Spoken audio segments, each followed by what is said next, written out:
Atos dos Apóstolos, capítulo 17. Paulo e Silas em Tessalônica. Passaram por Anfípolis e Apolônia e chegaram a Tessalônica, onde havia uma sinagoga de judeus. Paulo dirigiu-se a eles, segundo seu costume, e por 3 sábados disputou com eles. Explicava e demonstrava a base das Escrituras que era necessário que Cristo padecesse e ressurgisse dos mortos. E este Cristo é Jesus que eu vos anuncio.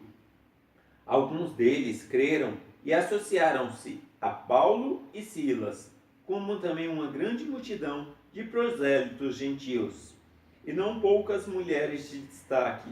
Os judeus, tomados de inveja, ajuntaram alguns homens da plebe e com esta gente amotinaram a cidade. Assaltaram a casa de Jação, procurando-os para os entregar ao povo. Mas como não os achassem, arrastaram Jação e alguns irmãos à presença dos magistrados, clamando: estes homens amotinam todo mundo, estão agora aqui. E Jação os acolheu. Todos eles contrariam os decretos de César, proclamando outro rei, Jesus. Assim excitavam o povo e os magistrados, e só depois de receberem uma caução de Jação e dos outros é que os deixaram ir. Breve estada em Bereia. Logo que se fez noite, os irmãos enviaram Paulo e Silas para Bereia. Quando ali chegaram, entraram na sinagoga dos judeus. Estes eram mais nobres do que os de Tessalônica e receberam a palavra com ansioso desejo, indagando todos os dias nas Escrituras, se essas coisas eram de fato assim. Muitos deles creram, como também muitas mulheres gregas da aristocracia, e não poucos homens. Mas os judeus de Tessalônica, sabendo que também em Bereia tinha sido pregada por Paulo a palavra de Deus, foram para lá, agitar e sublevar o povo. Então os irmãos fizeram que Paulo se retirasse e fosse até o mar, ao passo que Silas e Timóteo ficaram ali. Os que conduziam Paulo levaram-no até Atenas. De lá voltaram e transmitiram para Silas e Timóteo a ordem de que fossem ter com ele o mais cedo possível. Pregação em Atenas. Enquanto Paulo os esperava em Atenas, à vista da cidade entregue à idolatria, o seu coração enchia-se de amargura. Disputava na sinagoga com os judeus e prosélitos, e todos os dias na praça com os que ali se encontravam. Alguns filósofos, epicureus e estoicos conversaram com ele. Diziam uns: que quer dizer esse tagarela? Outros: parece que é pregador de novos deuses, pois lhes anunciava Jesus e a ressurreição. Tomaram-no consigo e levaram-no ao Areópago e lhe perguntaram: podemos saber que nova doutrina é essa que pregas? Pois o que nos trazes aos ouvidos nos parece muito estranho. Queremos saber o que vem a ser isso.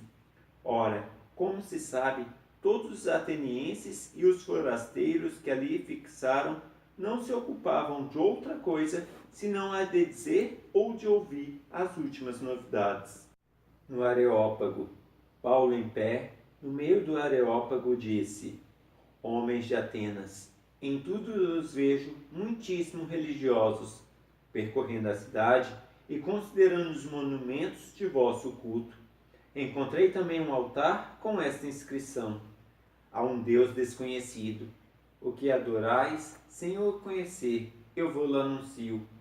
O Deus que fez o mundo e tudo o que nele há é o Senhor do céu e da terra, e não habita em templos feitos por mãos humanas, nem é servido por mãos de homens, como se necessitasse de alguma coisa, porque é ele quem dá a todos a vida, a respiração e todas as coisas.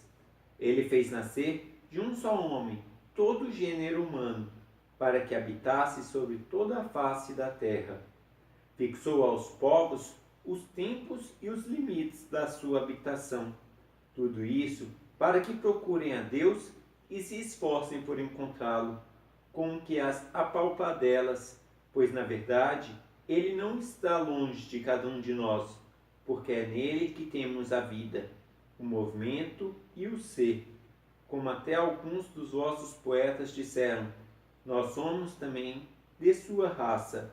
Se, pois, somos da raça de Deus, não devemos pensar que a divindade é semelhante ao ouro, à prata ou à pedra lavrada por arte e gênio dos homens.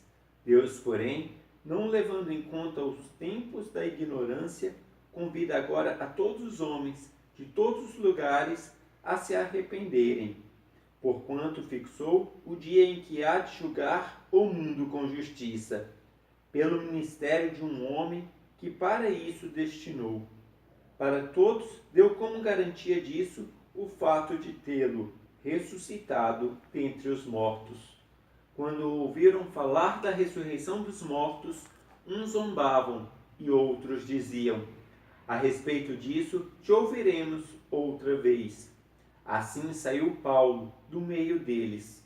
Todavia, alguns homens aderiram a ele e creram, entre eles Dionísio, o Areopagita, e uma mulher chamada Damaris, e com eles ainda outros.